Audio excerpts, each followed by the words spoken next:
Real quick, why don't you introduce yourself, Aaron, and just tell us who you are, kind of what you're doing, and give us a little backstory.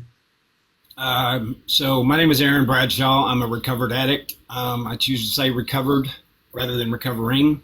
I truly believe that that we are capable of completely healing. So I spent 25 years as an addict, and many people have already heard good portions of my story on my page. My second pinned video will give you a lot of the personal trauma history, which is kind of my focus on TikTok is trying to alleviate the idea that it's simply a disease. Addiction is more so a symptom than it is a disease itself. I understand the medical diagnosis is still as a disease, but those of us who've been through addiction, we know where it came from. We know why we sought chemicals out in the first place. Also, I like to show the victories that recovering junkies and dope fiends can have, right? And I speak as a junkie, as somebody who's lived every experience. When you hear the word, you automatically get, like, especially us Gen X, we had the commercials in the 80s about, becoming a junkie. And when you have that image in your brain, that was me living under a bridge covered in track marks. That was my last shot was just under 7 years. Marie said that it was just over 7 years, but that's I apologize. No worries. Look, I tell people 7 years because at this point I want to encourage people just to move forward. You don't really have to focus so much on the time. Right. Every day is important. Every day. I do the same. You're right. And those crucial first, short periods of time are the longest periods of time sometimes for us. 30 days, 60 right. days, 90 days. Those are when you're having to count breaths and minutes just to push through the white knuckle phases of recovery. But back to the victories. I was living under a bridge a decade ago. If you rewind my life 10 years from today, I was under a bridge with track marks all over my body, right? I've had MRSA, and it almost killed me, but I never went to the hospital. I treated myself. So, every aspect of the darkest parts of humanity in America, I've been there. I'm a world champion chef currently. Right. And I want to get into that because it's obviously whenever you can build yourself up so much, especially in a shorter amount of time, because for people in recovery or who are recovered, we skipped out on years and years of time that we could have been, practicing a craft or anything like that. So to get free and then pull it back in and be able to actually accomplish something like what you have, it's pretty freaking awesome. So what started everything? Obviously, we know where it got to, but what was the point where you started even experimenting? My earliest introduction to chemicals, I was about 8. My abuser, and like I said, my second pin video you can go listen to. Marie has already visited and commented about that. But it was one of his favorite things to introduce alcohol to his 8, 9, 10-year-old stepson. He thought it was hilarious, right? And I grew up in a rural town. It's about this big. I'm talking like 280 people, and you're counting like way far out in the woods to get that number. Yeah. So my abuser's brother was the constable. We're in such a small, remote part of the county. We don't have a police force. We have a constable. Right. And they're elected by the town. Well, my abuser's brother was the town constable. So his brother was the head of engineers at the largest hospital in the county we lived in. So he had 2 brothers looking out for him. Did he have that above the law mentality? Not really. He had the baby brother syndrome, right? He had always been scooped up and protected because some of his brothers, all of his brothers were, I think, the closest one to him was 9 years. There was 15 and 20 years. So, I mean, they were always protective over him regardless. And that's just kind of how how that attitude developed in him, I believe. Him and his buddies used to love to force me to drink beer at like 8, 9 years old, and I would have to set up the empty beer cans as target practice for like BB guns and things like that. Sure. And I became the target typically throughout those stupid redneck moments. So chemicals were a huge part of my life since early. My earliest introduction was forced upon, and then of course I found my own niche in junior high. Started smoking pot, and of course, coming from small towns in rural Arkansas, meth was huge. Yep. My generation in small town Arkansas is the reason you have to show your ID to buy Sudafed. That was my generation's explosion in meth in the mid 90s to the 2010. It was everywhere, and everybody was making it, everybody was using it, and it was as easy to get a hold of as it was cannabis. So being in a small town like that, how long did it take you to realize like I have to leave here to make a change, or is that why you even left?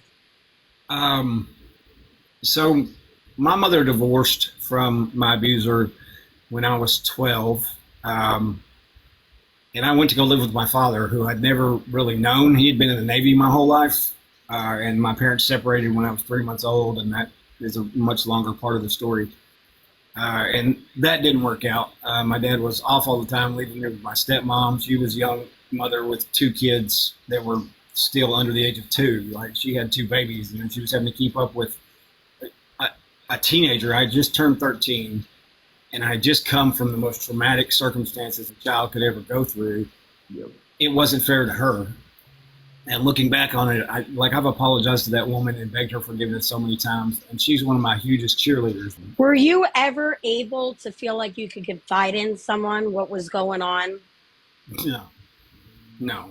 Right. Coming from that small town good old boy system in Rosebud, Arkansas, definitively you learned real early if it was important and you wanted somebody to know about it, it was useless. Yeah.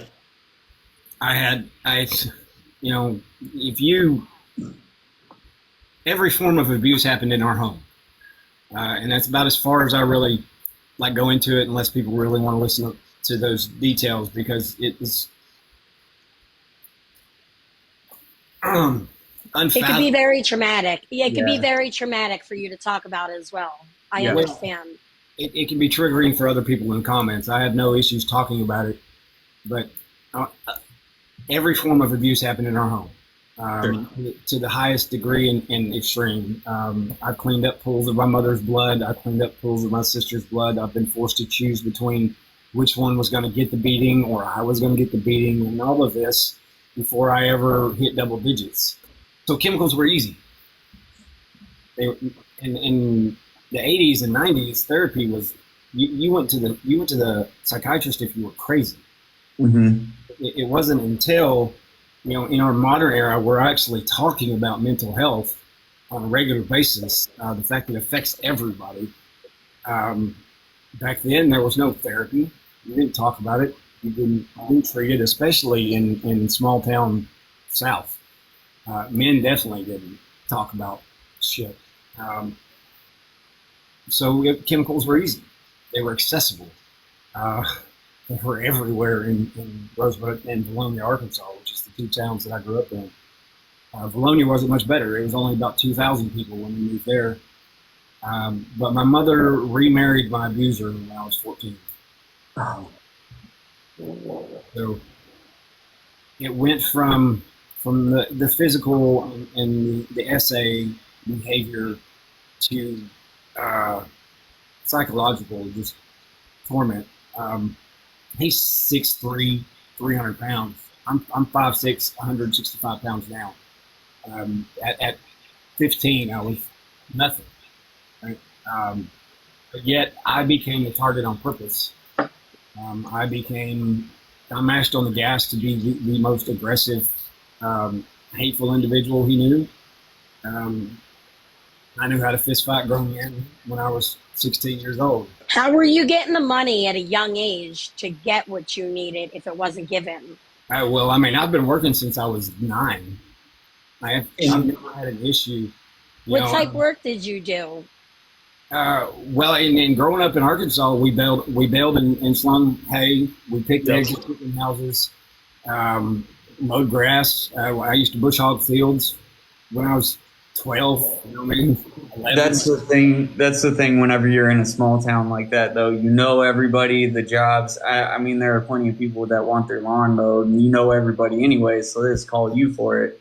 So Well, we didn't have lawns. Where I grew up, it was farmland, and it was usually hay fields, and they would need it mowed down, then raked, then baled, then stacked on a trailer. And I mean, me and my cousins used to do that.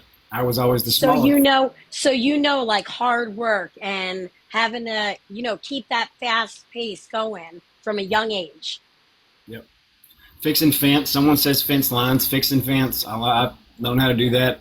Hard labor, and of course, I grew up. My grandmother had a cafe, so I was always in the kitchen. That's probably where my love for food came from, because that's the only time I felt love was around my grandmother in the kitchen. So I love that because food is supposed to be prepared with love from the heart. That's what makes it better, right? yeah, my friend Joe here says, "Is that where I got my work ethic?" And I mean, it was just what you did. Yeah. And it was a trauma response as a child too. Right. To be an overworker, an overachiever, right? Yeah. Stay out of the house and away from the situation as often and as long as possible, and have a little money in my pocket. And then, of course, once I hit 16, I got a job at Sonic Drive-In right across the street from the high school, and I had the same type of drive and desire to learn and grow and be fast. And I don't know if any of y'all have ever watched my lives in a food truck during one of my festivals. It's fast. So I fell in love with that kind of environment a long time ago, and I was good at it. And I felt that meth made me better. Right. That was another implement as to why it took hold so easily. Because I felt like Superman. Now, did you ever go into psychosis with meth? Yeah. I'm sure. I feel like most meth users have. Most of it is sleep deprivation mixed with chemicals, mixed with high stress environments. Shadow people are real, like during those periods, and to know it's spiritual just as much as it is physical. The attacks you come in contact with. If you think that there's not darkness lurking just beyond human perception, spend 6 or 7 days awake, paranoid the police are coming, and see if you don't see that stuff in there. Right. Did you finally end up escaping whenever you were 18, or did you get stuck there for a little while, or what happened? On my graduation day, I never even made it to my high school graduation. The cops busted our what was going to be our graduation party before graduation happened. And there were some pot play. It wasn't even my place. I was just visiting, but somebody told the cops that I lived there, and I was already a troublemaker in town. I'd been arrested for selling pot and mushrooms at school. I was selling my Ritalin that I was getting prescribed as a kid, because the best option for a troubled kid is to give them speed. That's, doctors, and that was my first real introduction to stimulants. And I knew that it was like, someone told me meth was better than Ritalin. I was like, well, why am I taking Ritalin? That was another motivating switch, right? So the environment I was in growing up in small towns fueled my drug addiction. The idea that I could work faster, harder, and longer, and then it didn't take much effort by addiction to really grab a hold of me, because I had so many positive influences early on from my drug addiction, or what I thought were positive influences. It was really just setting me up for disaster. People miss the fact too, whenever you're even going through withdrawal and you're trying to come off of whatever, and you go days and days without sleeping, you don't have that substance adding to it, but you just feel so shitty and you've gone so long and you're so miserable. It's hell. One of the biggest things about the withdrawal is the dehydration. Like as soon as your body becomes so dehydrated that you can't hold down water, I mean, hallucinations will begin, psychosis will set in, you'll start to have brain deterioration and lack of oxygen because you're not breathing properly. You know what I mean? And you're not hydrated enough. I mean, God, those are the Don't most miss those days. No. And the number of times I've tried to come off of opiates, there was a long period I was addicted to pills as well, and then switched to heroin, and then of course, the rest of the nonsense was all just together. Opiate withdrawals are horrid. There's nothing fun about them. You feel every ounce of just pain that can possibly come in your body all at once. You don't know if you're coming or going, or if you're shitting or spitting. It's just, I mean, it's so hard to describe, and it's so scary, and it's so lonely. You can be in a room full of addicts going through the same exact thing, and it's the most lonely experience of your life. Did you ever go to like AA, NA? How did you start? Tons of that. So my earliest introduction to like a real treatment center was actually a state mandated RPF program. It's a minimum security prison that focuses around the 12 steps of recovery. I was 23, couldn't act right from the previous felonies in 1999. This was 4 years later. I was on probation, couldn't get right, couldn't act right. Was still running and gunning, doing dumb shit. And, ended up at this place. They were going to give me a chance. And that was my earliest real introduction to the 12 steps. Today, I am not a 12-stepper. I will never dog anybody that goes through the 12 steps. But for most of my addiction, I thought that was the only standard. That was the only way. And if you couldn't succeed at that, then you had no chance at recovery. Today, I am completely opposite of that. There are very few recovery plans that I'll look at and go, yeah, I'm not sure about that. Very few. Like if it's MAT treatments, if it's cannabis, I'm a legal cannabis patient in the state of Arkansas. And I use it to manage my recovery, to manage all of my physical ailments from the decades I spent, on the streets. So people look at me and they're like, you're only 44. And I'm like, I've got 65 years worth of mileage, I promise. Yeah. Kyle asked a minute ago exactly what kind of pushed me towards this career that I'm in now, and how I've been able to accomplish things in such a short period of time. So I was on drug court in Saline County. Okay. This is when I got sober 7 years ago. I was placed on drug court. I was released from prison, sent to county because I had a warrant for something that happened in Saline County. I can't even remember. I was like, where's Saline County? They're like Benton. I was like, I've only been there once. Right. And apparently I got a driving on suspended license ticket.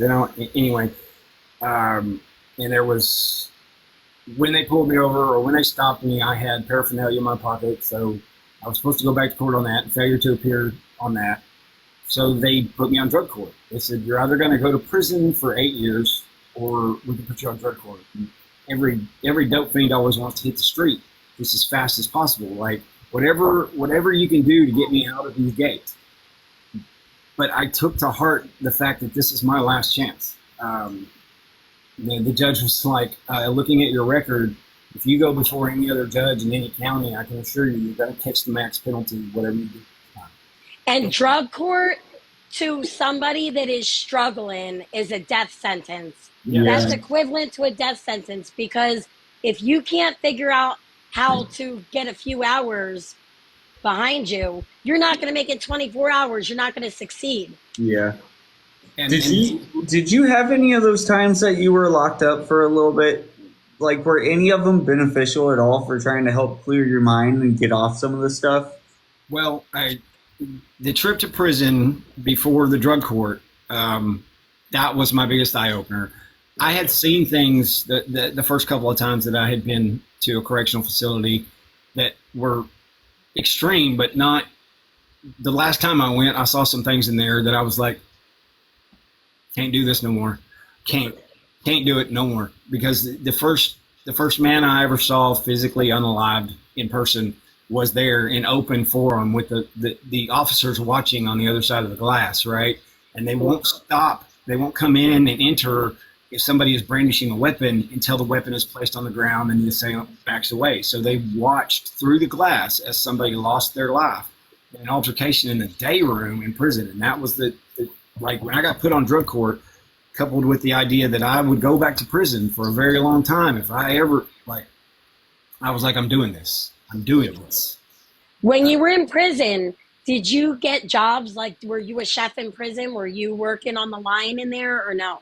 No, in Arkansas, they have what's called Ho Squad. It's one of the only states that still utilizes slave labor through the prison system. Mm-hmm. So you're out clearing county roads. You're out busting rock. Wow. You're out. I was placed on Ho Squad, but I was a flat sentence, which means that they could only hold me to a certain date, because I was placed there on a 6-month parole violation, but I only had 5 months left on paper. And if anybody knows anything about that, it means you're flat. That means they can't tell you to do anything. If you don't catch a free world charge in prison, you can tell them to go fuck themselves. And that's what I did. So I didn't do anything in the last stretch in prison but press my rack, read books, watch movies, and develop a plan for not coming back to prison. But drug court led me to a long stretch of sobriety, because it's the accountability. You have to go to, in the beginning, I think it was 5 meetings a week. Mm-hmm. And then the next phase is 3 meetings a week, and you have to get papers signed. You've got to report to classes twice a week. You've got to come to drug testing. You got to call every morning for your color to find out, or your phase number to find out if you're testing that day. Yep. And that heavy accountability was exactly what I had to have to finally get my feet directly under me. And 8 months into drug court, I opened my first food truck. Now, wow. I decided that every skill I had, every talent I've ever developed in a kitchen, the only way I was going to get out of living the life I'd always lived is if I was like food trucks. Got to. I won't work for nobody. I'll set my own pace. So I got a business partner in the first food truck, and that business partner and I didn't see eye to eye about the direction we were going to go, so we parted ways. That was my first food truck. I only own one food truck now, but I took the experience I had with a shitty business partner and all the fear of losing what I had already begun traction-wise, building my culinary reputation in Arkansas, because the first one was extremely successful and very, very popular. Cajun and Creole food truck, and it was fire. Everybody loved it, but I could not deal with a business partner whose main focus was money. Greed is not at all what you need to focus on when you're dealing with food and people. It's always the people. Yeah. People are number one priority, because if you take care of them, the people are going to show up and give you money. I agree with you 1,000% on that one right there. A lovely byproduct of taking care of people and your food being really good. You're going to make money. But if all you focus on is the dollar, then you're just going to regret shunning those people. So to go back just a little bit, because I want to get into this, because a lot of people want to figure out how to make that next step into their recovered journey. So whenever you started and you were like, okay, I'm going to get my business partner, everything, what were your kind of reservations about starting everything up? Were you worried, like, oh my gosh, if this does fail, where am I going to go from there or anything? I came from living under a bridge to owning one of the most popular food trucks in Central Arkansas. Right. I've had nothing, so I can always go back to nothing. It doesn't scare me. I have very little fear of losing everything, because I've lost it all before. Right. I got it all back. The biggest fear I have is the chances I don't take, the risks I don't take. And that's exactly how I've gotten as far as I've gotten. I opened this food truck. I just celebrated 2 years for Chrissy's Pub Style. And in 2 years, I've won award after award after award. I've been featured on the news and magazines. And I really hate boasting about this, and it feels like it's just bragging, but I need people to understand that I was a dope fiend junkie living on the streets. and you see my face in magazines. My recipes are in cookbooks. I'm so proud of you. Because I know how hard it is to work in the restaurant industry, especially as a chef, and remain sober. The reason I chose food trucks is because I can control the toxicity level I love that. Right.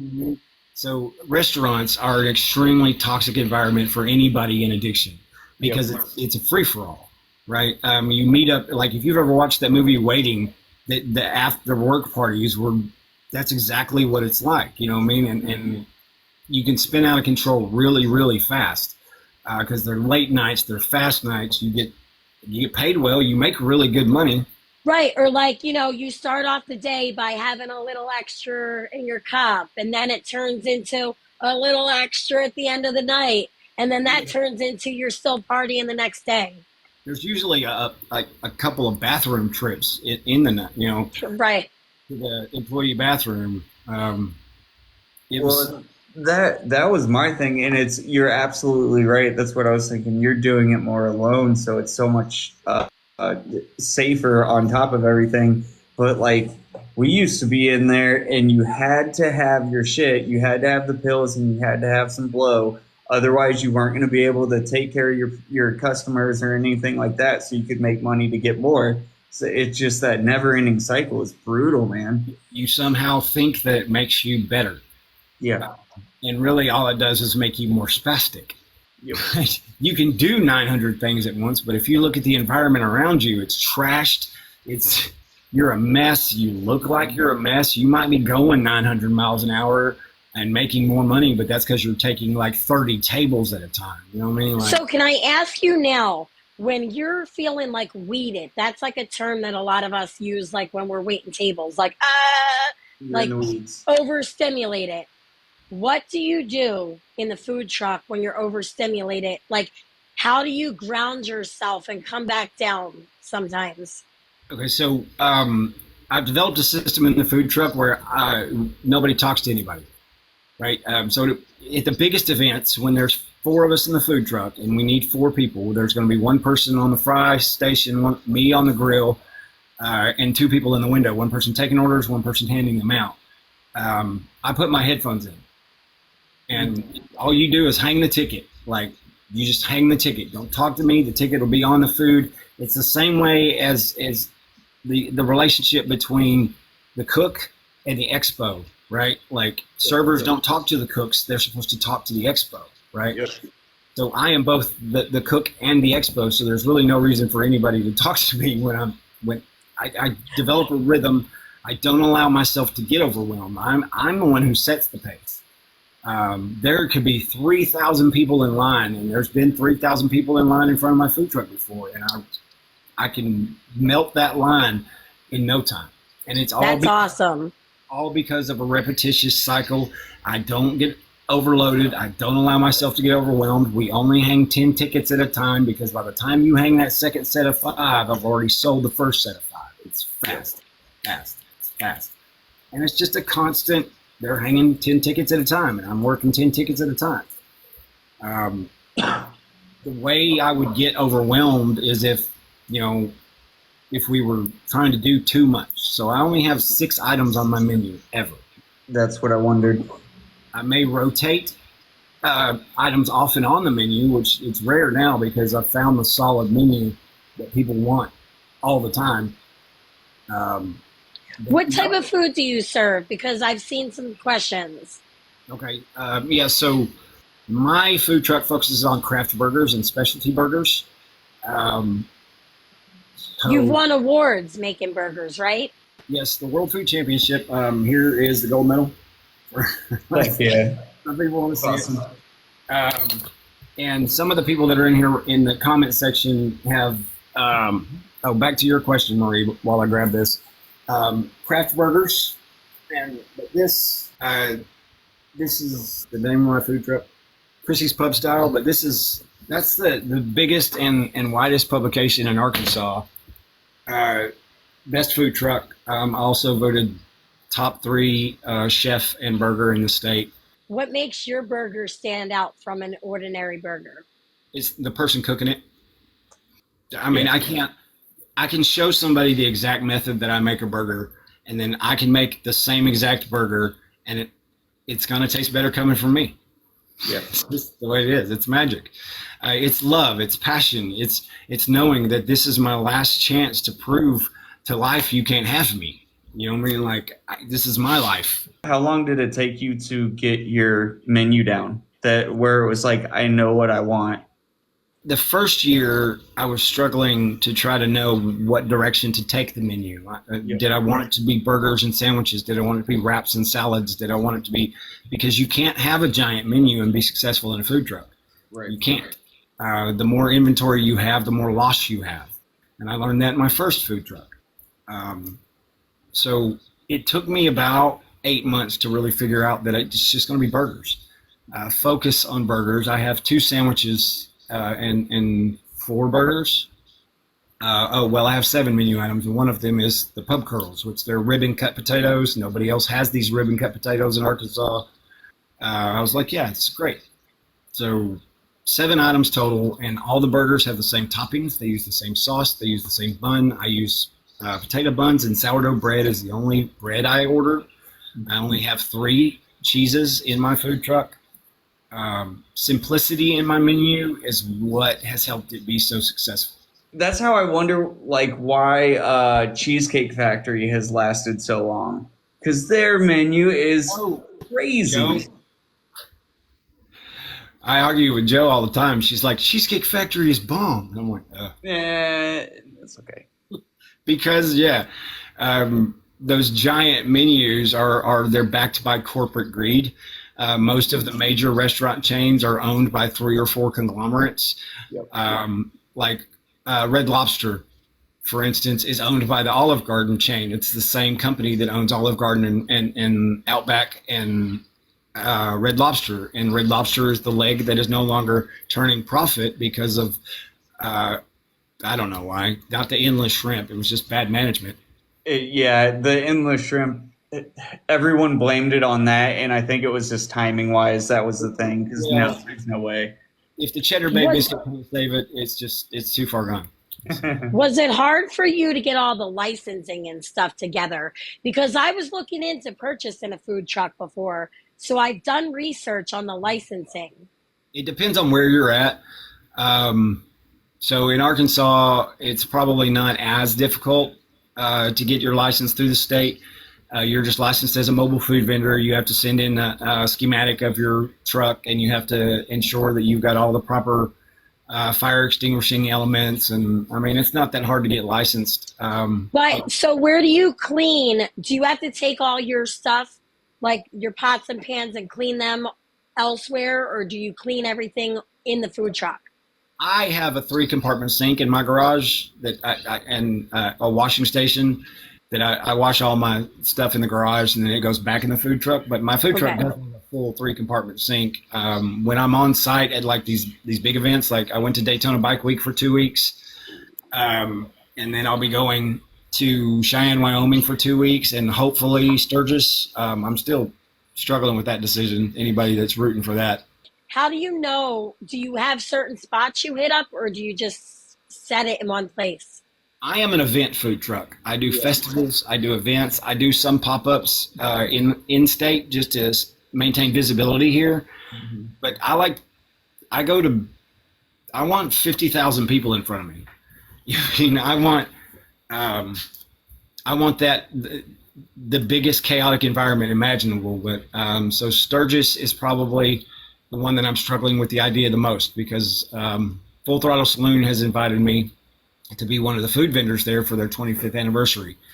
It's an extreme price tag for me. It's $21,000 is the entry fee for me.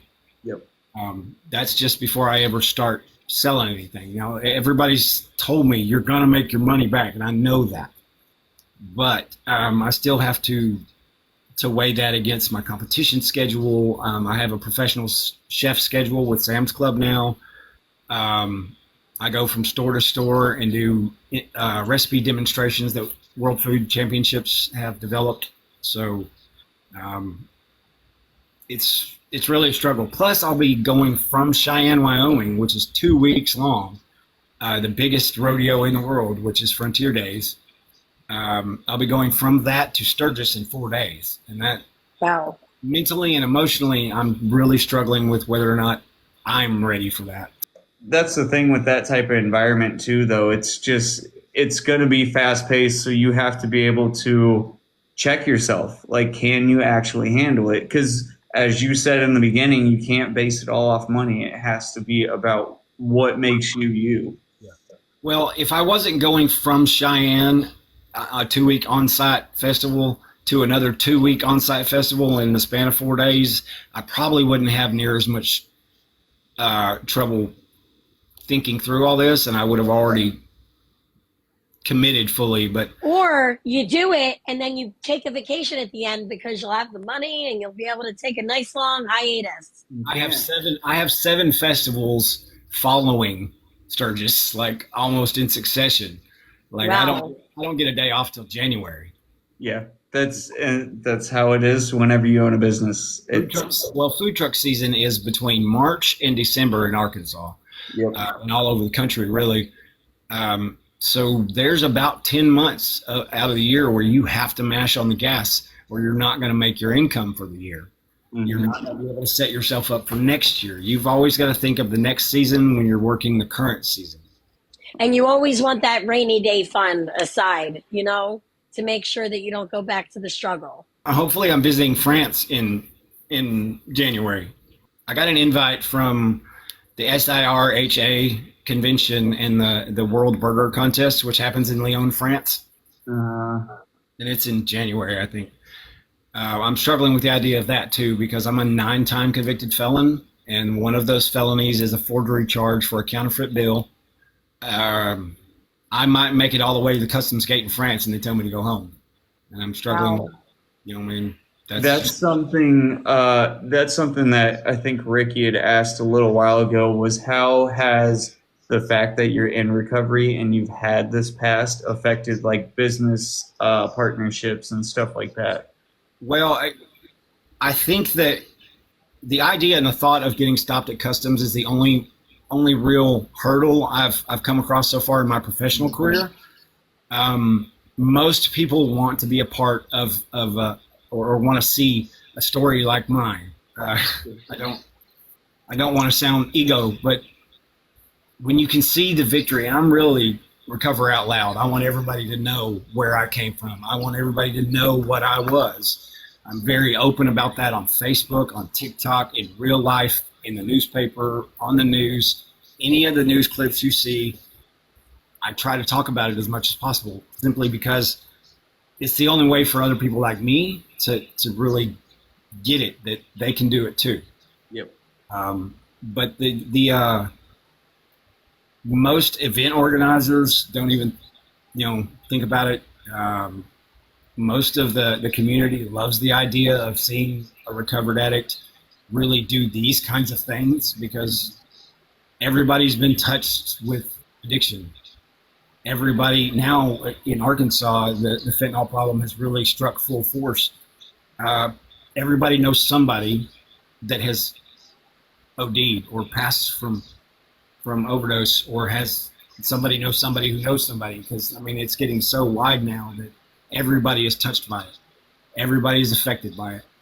And the louder you can be about your recovery, especially in the victory moments, it really gives hope to families, parents, siblings, spouses, children, that their parent. And now my son, this is Father's Day, he's 17, and we still have a very strained relationship because I disappeared for a decade, right? Immediately. But we're communicating, we're talking. It's hard to know what a teenager's mind is thinking about, so. Girls, that's about it. That's all they care about at that age. That's all I thought about at that age. Well, not girls, but Girls? That's his biggest focus, for sure. And he's got his friends and girlfriend in Mississippi. He's living his life and has been for a long time, but we communicate and we talk. It's just, I don't think it will ever be a fully healed relationship, because there's, his mother hates my guts. But I disappeared for a decade. She's got every right to be angry. Anything's possible. I've seen people change just within myself. I'm like, you ever just sit and think, like, wow, I really am not the same person I used to be? It takes a while for other people to start seeing that sometimes. I think, well, and a lot of it is the fact he is a teenager. When I was a teenager, I was angry at everybody, especially, my dad, who was, I was like, he disappeared when I was a baby and didn't come back in my life till I was a teenager. And then, like, as I got older, I'm like, he was in the Navy. He was gone from everywhere for, 20 years. He was on ship all that time. It's not like he's just like, hey, I don't like you anymore. That's not what it was. Right. Someday my son will come to the idea that it was probably to his benefit that I wasn't around during those years. What about your relationship with your younger siblings? How was that? My older sister and I will always have a strained relationship because we went through the same environment as children. She was older than me, and she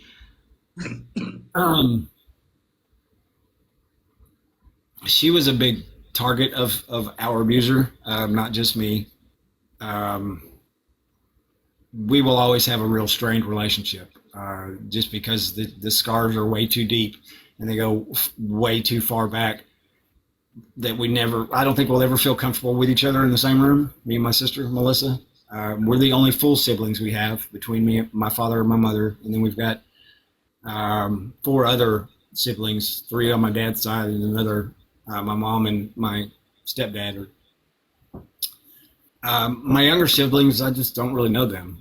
That's kind of how that is. No, that's understandable. That's completely understandable. There's a huge age gap there. You're doing totally different things than them. Well, and on top of that, I feel like, especially if there is that much of a disconnect, whenever you're going through your decade of hell, you just lose touch, and getting that back and wanting to get that back, sometimes it's just not there. It's not the same. And they were kids when all that was going on, when I was strung out for the most part. And kids hear things from adults in conversation that they shouldn't hear. And it definitely formed an opinion my younger siblings had about me, which, truthfully, they had the right opinion. I was a troublemaker, addict, and was constantly in trouble with the law. That's the factual information.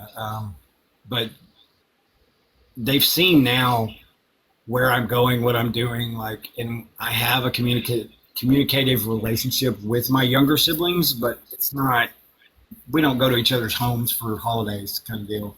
One of the reasons why I asked too, about the business partnerships thing, I've had 2 instances actually where, because I was in recovery, it actually got me a client for my business. And I guess they just saw my stuff on TikTok. They just knew, because I did enough on here for long enough that people have seen it. And it really did. I thought that type of thing would hurt things, but it's only really helped. So the Sam's Club gig I have, the project director, she saw my stuff on Facebook and TikTok, and she knows who I am because she's a World Food Champion herself, and she is the director of the Sam's Club Super Chef program that it gets world food competitors who've done well, and I achieved a perfect score, which is, I think, is really what got me in the door, because a perfect score at World Foods is hard to do. Wow. My very first appearance, that's kind of how I got all of this Sam's Club. And she saw my stuff, and she knew I was in Arkansas. And of course, the Sam's Club and Walmart have their headquarters here. And she loved the idea of bringing me in, because I don't tell a lot of folks this, and it's kind of silly because there's 17 people watching it. I'm banned from Walmart and Sam's Club properties nationwide for life. I'm supposed to be banned from Target for life, and I was thousands, right? And she knew this, and she told me, she was like, "I'm gonna put you in all the stores." It's fine. Isn't that crazy? I've been banned from so many stores that I would never take a pack of gum from today. Yeah. Yeah. And that is one of the greatest ironies of this entire ordeal is like lifetime bans on all Walmart properties. I couldn't even go to the gas station if it was in the same parking lot. I've been addressed by security and said I have to leave. And I'm like, I'm just getting gas. And they're like, you're on property. You need to leave. Facial recognition software. I'm serious. And we had a Walmart grilling event in Springdale, Arkansas recently.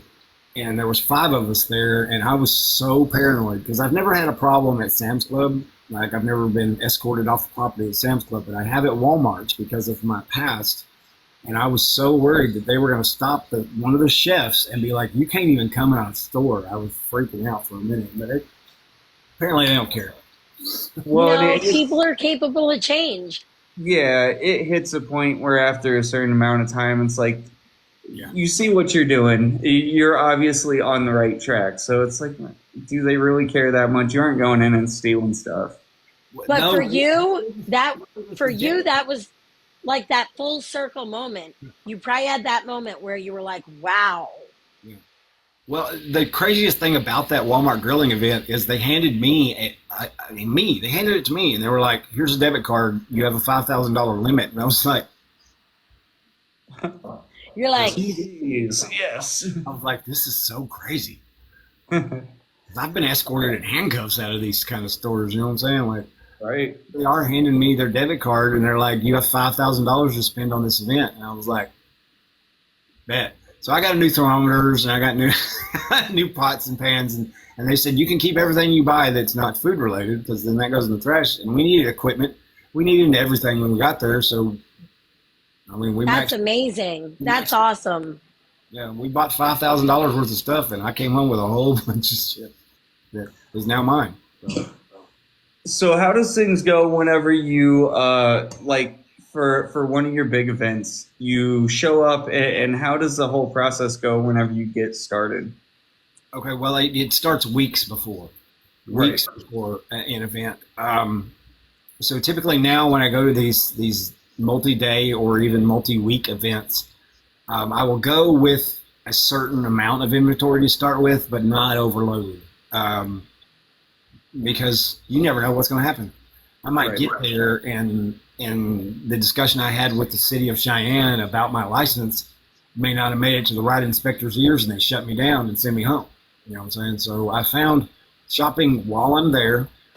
I tend to hire local or try to hire local when I'm there. It's kind of hard to know who you can trust, but typically when I go somewhere, like I'll be going to Blacktooth Brewing Company in Cheyenne.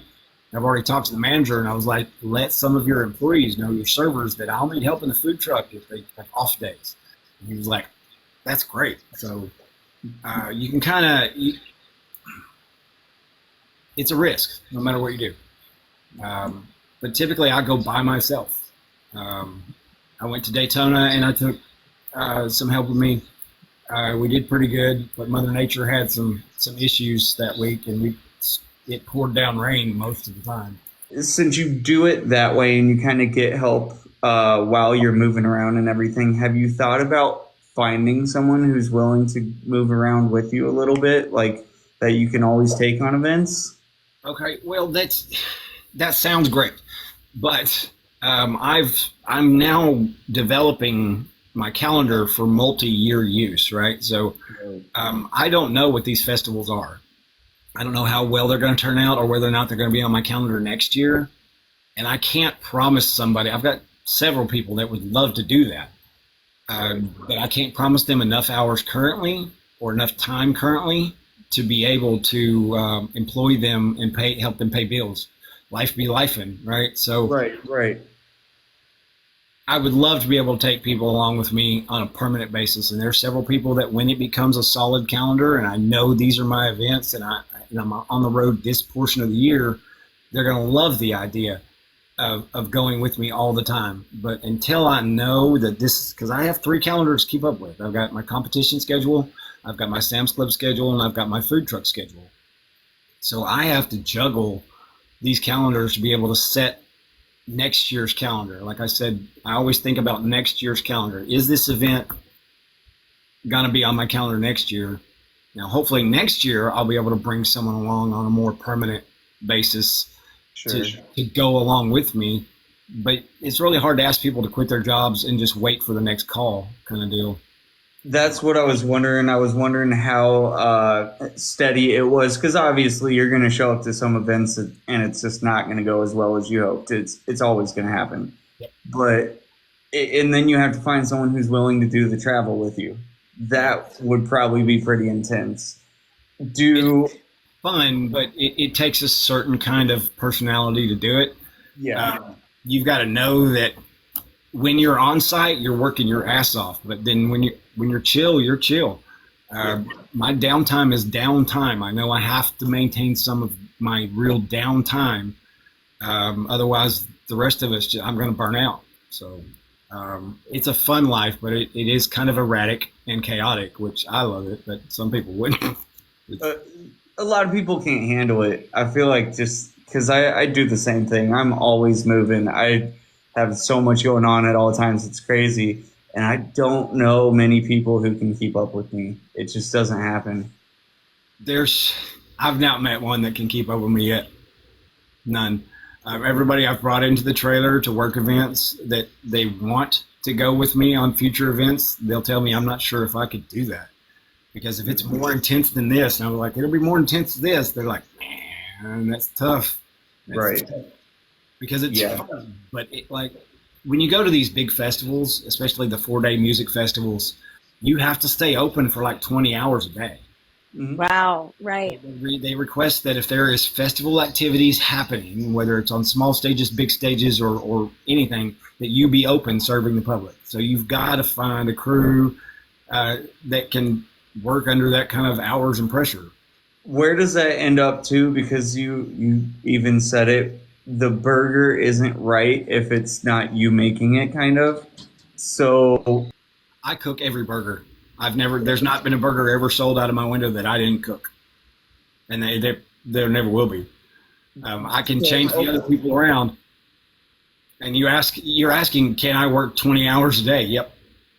Well, and it's not even that. It's more,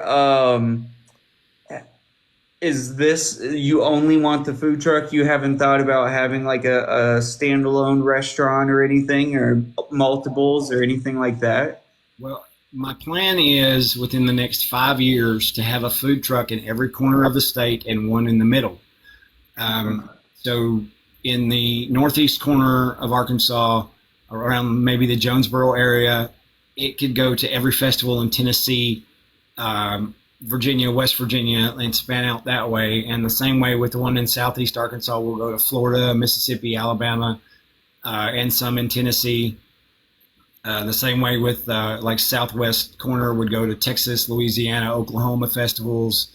Yeah. And then I would be, of course, the central food truck. This is the plan. Whether it happens or not, I don't know. The central food truck, I get to cherry pick my festivals. So like if I want to go to Sturgis, I will go to Sturgis. I won't have to do but 4 or 5 a year personally. And I want to be able to take my food trucks to every festival across the country. That's what I want to do. So people ask if I want a brick and mortar, and of course I someday, but I've got way bigger plans that nobody's ever done with food trucks ever. Yeah, and it's whenever you said you want to be the one to send it out the window every time, that's where I was wondering, because you do end up capping yourself a little bit, but also you know that there's got to be someone out there that they may not be able to keep up with you. It may not be quite the same, but there's someone out there that can at least be a good assist. So my buddy Sammy, now Sammy's a young kid. I think he's 23 now.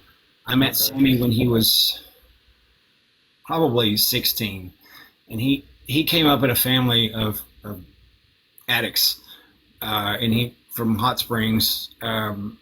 I met him the first time when he was 16, and then we started hanging out and partying together after the first time he went to prison when he was 18. He got out, and we were running and gunning. So he went to online culinary school, and I told him, I said, that's great. You're going to get a lot of knowledge there. I said, but you got no practical application. So he wants to come with me as a travel partner and go to these events. And I was like, you need experience before you come to my food truck. Right. He's worked with me at a couple events, and you can notice the inexperience from being in a kitchen. And I told him, I said, I can't give you enough time in the food truck to teach you what you need to know before we have my calendar stamped out for next year. Right. So I got him a job at Washita Bar and Grill, which is another food truck bar and grill in Hot Springs. And so I came in first in the statewide food truck voting poll. He came in second. And we're all friends.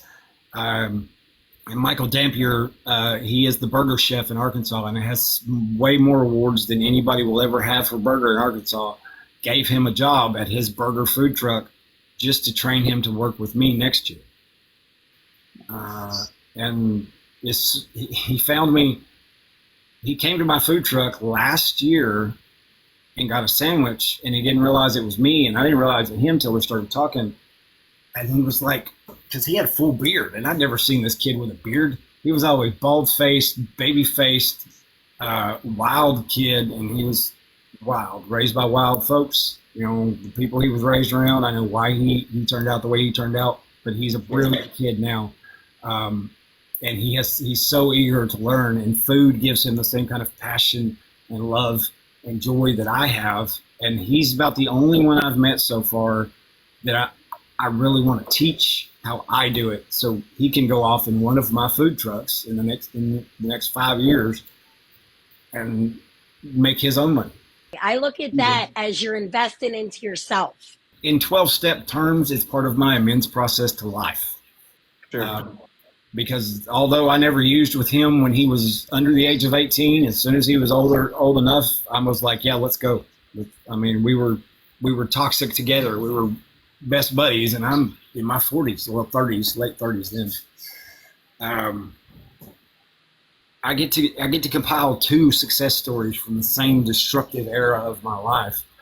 And Sammy's just recently married, recently graduated culinary school online, has no idea what to do with his life. And then he found me at the Hot Springs bike rally last year. And since then, I've done everything I can to keep him motivated in food. He was slinging iron and building metal buildings. And I told him, I was like, I'm going to find you a spot where you can quit that job, because he's been shot twice in life. He's got some health issues with his digestive tract, and he's got a ball and pins and like metal in his hip from getting shot. Wow. Ladders and doing. He's 23. I was like, you can't be doing that forever. So you mentioned early on that you were recovered, and you've been in the 12-step meetings and all that, and you felt like it wasn't the right fit for you. I also feel like I am recovered. What was that point for you where you realized you were never going back, and that those type of meetings were not always the best place for everybody? Some people it works for sure, but you hit a point where I feel like not many 12-steppers are recovered. Really, meeting Sammy for the second time when he came to my food truck, and we didn't realize it was each other, because I was unrecognizable, and I looked pretty, I didn't keep a long beard. There was nothing like dramatically different about my face. It was just filled in. There was light in my eyes. There was, and Sammy didn't recognize me. I didn't recognize Sammy.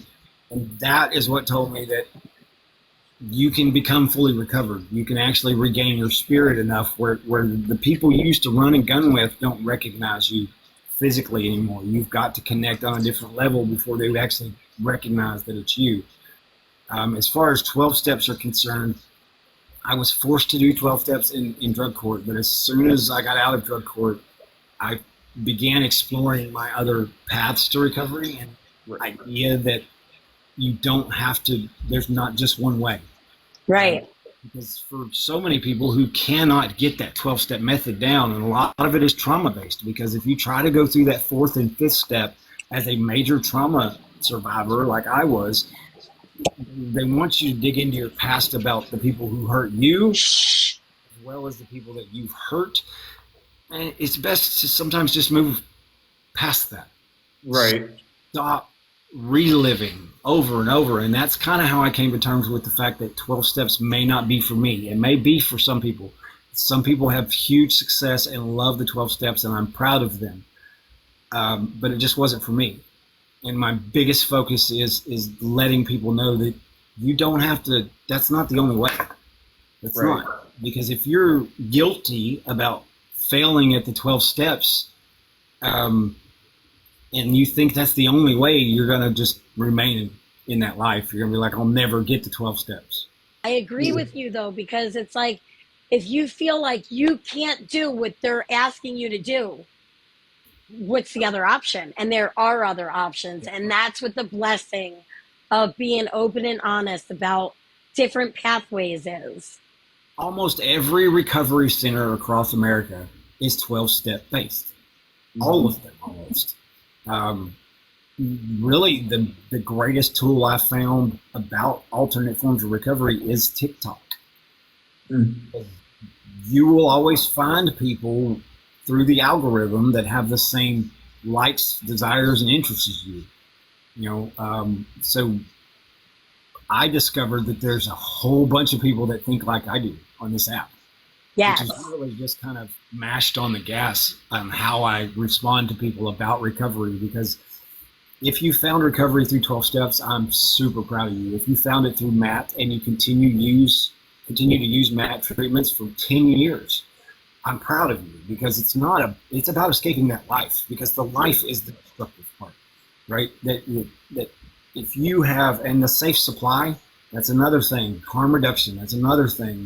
These are things I've discovered on TikTok that people are talking about. Narcan distribution, people are talking about it on this app. You won't find it on Facebook. There's not a whole lot of discussion there, but here we're openly speaking about it. We're openly exploring different pathways to recovery and helping people heal from the trauma of the life of an addict. I think that I just hit a point where I finally realized I didn't need anything anymore. It's not to say that I don't have that craving for I want a beer or something, or want some pills or whatever. It's not that those cravings are gone, but I don't focus on that. And I feel like that is the thing with 12-step. It becomes such a focus that you can't get past it sometimes. One of the things I suggest to people in recovery, if you're struggling with 12 steps being the path to recovery, is stop referring to yourself as an addict every time you introduce yourself. Yeah. It reaffirms a negative aspect of your personal history. I always add the word recovered now. If somebody wants to know who I am in that circle, I'm recovered and I am in recovery. I no longer say recovering, because I've already shifted all of my focus and energy from that I used to possess for staying high. I've put every ounce of energy that I used to put into scoring dope for decades with little money.